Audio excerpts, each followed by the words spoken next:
Hello everybody, this is Toys R Us, and for this new figure showcase and review we're going to be looking at this guy here. This is of course your Studio Series Constructicon Scavenger figures. So in this video we're going to compare him to his Combiner Wars self, we're going to compare to his original Generation 1 release, and great idea from people in the comments and subscribers, let's bring Hauler in from the Velocitron collection as well. And then finally in the last part of the video I'll be combining him with the rest of Devastator just to see how he looks and how he completes the amazing combiner that is, of course, as I've just said, Devastator. So as I start to move all of these back out of the way for now, I'd like to remind anybody who's not subscribed to the channel, if you'd like to hit that subscribe button for me now, please, because it really will help me out. And once again, another huge thanks to Indemand Toys via Hasbro for this opportunity to have a look at this amazing figure and indeed combiner. So let's start off with, though, quickly looking at the packaging, because the packaging, I think, as I've already said this loads of times, and I'm sure everybody will agree, ever since we got to the War for Cybertron trilogy, the packaging's been lovely. We've got brilliant artwork of Devastator there. We've got alternate mode in the largest because he does come packaged in robot. Again, if you want to see the unboxing video, that is in the live section as I unboxed these live at TF Nation last week. You can also see it takes 15 steps to transform, and you've probably already noticed I've uploaded the tutorial separately. That is to keep the main length of this video down, and also as not to spoil it for people who don't want it spoiling for them. Basically, if they want to have a go at it themselves beforehand, you can do that. And that, believe it or not, was a thing in Generation 1. They used, even with 6-shot, they came with sealed instructions so people could have a go at actually practicing the transformation before being shown what it was. Now, the first thing I want to show you about this figure is how clever that folds over on itself, because it does, you know, condense really quite well. With the G1 original, it's much more difficult to try and get everything all compact up. And even with the Combiner Wars one from not so long ago, that does protrude and you can't move this bucket at all. But we'll have a detailed more comparison in a second anyway. Let's have a look at this guy. So the head sculpt is brilliant. It's exactly what you want him to look like from the G1 cartoon. It will spin around, it will look down. The shoulders are huge ball and sockets. You can get the full T, no issue whatsoever, and you can also go all the way around, again completely unrestricted. On both sides there is it's not really a shoulder swivel, as you can see, it is a bicep swivel. There is a big hole in the forearm, that is of course where the fists are going to fold in. But I say this with every toy company and every toy that's got a, you know, visible cavity, shall we say, in them, if they're not that visible from the front, no issues with it whatsoever, because again it's not too visible, and of course it is for transformation purposes. It's a standard 5mm port on the hand, which means you can hold any one of the accessories from pretty much any figure that's been released in the last 20 odd years. That is his gun, which will fit into the hand, and it will of course go in the shoulder ports if you want it to. There is no waist swivel. All of this is completely fused as one, but this of course will expand and extend out. The legs, you can get the splits, no issue. You can kick forward that way, you can kick all the way back because the back kibble does not get in the way. There is a thigh cut, there is a knee bend, and there is, wow, that's stiff, you can hear how that clicks in and out. There's an ankle tilt, toe tap, heel tap, rock, etc. So pretty articulate. Now let's be honest, he is chunky and he is very basic looking. And I think a few other people have picked up on that, and again they've put that in the comments for the transformation. It probably is, I haven't reviewed Mixmaster yet, even though I've got him as part of Devastator. He's probably got to be the most basic out of them all, let's be honest.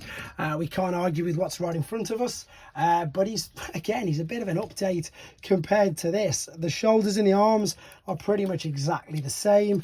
As I said, he's got a much better folded up bucket and digger scoop, or excavator scoop, whatever the correct terminology is.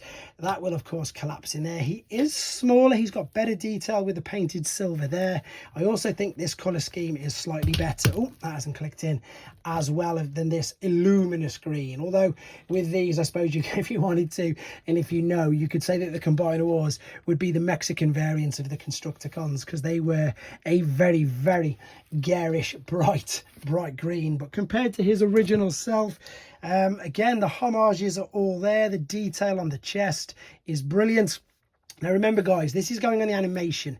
That's why there's not all the extra details on the chest and on things like that. So again, a lot of people commented at TF Nation that these are very bland, and some people call them very boring, as in no decals, no extra detail everywhere. But once again, to reiterate, that is because this is based on the animation appearance and not the toy one. So if we do get a toy version, then I'm sure we will get a lot more presence of extra detail, to be honest. But that's them compared. Just very quickly, I like to bring up a lot of primes because most people have at least one Optimus Prime. So although he's a deluxe, he's still quite chunky and as big as that one, which of course was the Devastation. I imagine he's going to be quite a bit bigger, yes he is, than the much smaller Prime. Let me just go for a few more of these. That is Siege. We just saw Earthrise. Where's my main one gone? I'll find it. Oh, there he is. Couldn't find the main one at the moment, the Commander. There you go. So again, a nice, I'd say, yeah, a nice deluxe size, nice and chunky feeling to him. There he is with Megatron. Let me just lift this up a fraction because we've definitely got to see him. And then I suppose, as requested, got him down ready, went him in the attic and got Hauler. But yeah, they look good together, actually. I think they look pretty good. You guys let me know what you think in the comments of all that. It's time to come right back and have a look at him in his alternate mode. So we're back. As you can see, he's in his alternate mode for a quick comparison, little review, and of course then ready to combine. Once again, the tutorial for transformation is separately uploaded, and I'm just going to do this because it's just made me laugh because he's standing at the corner of my eye. This again just proves that scale does not matter between alternate mode and robots. Yeah, he's way bigger than one of them diggers, excavators, whatever the correct term is. I just saw that and well, it just made me chuckle, obviously. But of course, it's nowhere near as small as what the original Generation 1 figure was like. The homages are amazing. I mean, you can clearly tell exactly what it is. We could pretty much copy the battle mode. The only difference is that's going on the top of there, where of course there's no parts to do that. You love the fact you've got the Decepticon logo there. And if we put these here like this, and if I grab this one, it looks like a sort of a family going on a family of excavators going on a walk together. Look how they've gone from size all the way down. So that's how they size up and compare with each other. Again, the extra bit of detail on the newer version just inside the tracks. The tracks, of course, do not move around. They are all fused, or molded rather than fused, aren't they? That needs clipping in.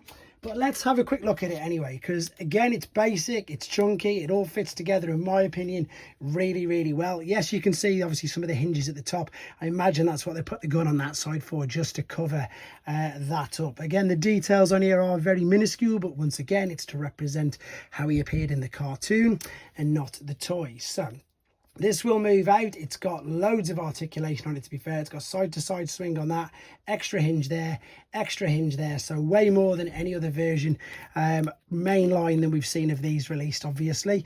Again, you can tell some of the things from Robot, how it's all tucked in and aligned like that. Let me bring in a few other figures just to give you an idea. So much bigger than that if we're going deluxe scale, and indeed probably a little bit bigger than that. Nowhere near obviously as big as what we would class as Voyager, but once again guys, it's, as I'm sure you know, it's not to do with the actual size, it's what goes down into the figure. I've got a few more figures here just very quickly to bring in to give you an idea of the size of it. Let me just go one more random Voyager class jet there just to give you an idea. And I think what we're going to do now is I'm going to attempt, I say attempt, to combine him to Devastator, because this usually it doesn't work whenever I try things like this. I probably should have given it a practice run, but what I do need to show you is that this is not in the instructions. The instructions for combining him are in the long haul and hook part. So you do need the long haul and obviously the hook instructions. So if you're buying this a lot later on in the secondary market, maybe you could just use this video actually. Right, let's bring, please don't fall over, let me counterbalance you with your arm forward. Let's bring this up. So if we have a look on the side, we've got the slot, that's where you're going to slot it down. You've got a tab there which is going to fit into the side, and these two tabs as well. So once again, just reiterating, this is easily the most sturdy version of this figure I think I've ever seen, and it's crazy the difference. I will do a proper comparison with the Combiner Wars one very soon. I've just realized I've not got this guy ready, so let's bring this back down where you can see what I'm doing. I'm going to collapse that inside there. I'm going to separate the leg parts here like so, and then what we're looking to do is lift this all the way up, so this comes forward, that's going to clip there. In fact, it's going to come all the way down on this hinge then clip back into place. That's going to slot into place as well. This again came with hook and long haul. If you remember, it was the backpack. In fact, I'll show you this now. This is going to slot over that dowel with that bit holding it firmly in position, and I mean firmly. It takes a lot of force once you've got it in to try and get it out. So there is your slot. Let's reconnect these here, or just slot them in there. There we go. Right, so make sure the fist is the correct way around. Let's readjust this camera again to do this. Up we come, like so. So the first part, and the easiest bit, shall we say, is just slotting that bit over there. That's going to go in. Make sure you push it all the way down. Double click it down.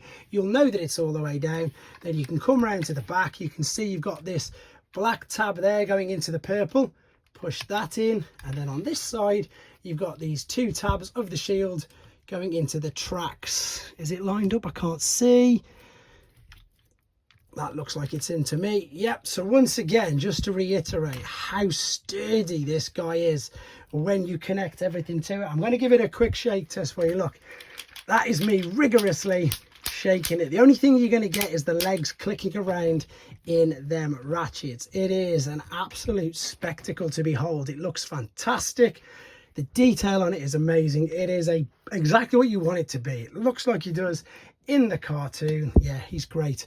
And as I say, I'll do all the sludge above his head and do the comparisons in a separate video for you. This was and is, it was actually just a quick look at Scavenger, but we've obviously ended up completing Devastator. I'll do something very similar with Mixmaster when I come around to doing him. But at the moment, guys, let me know what you think of these guys in the comments. Thanks for watching. Take care.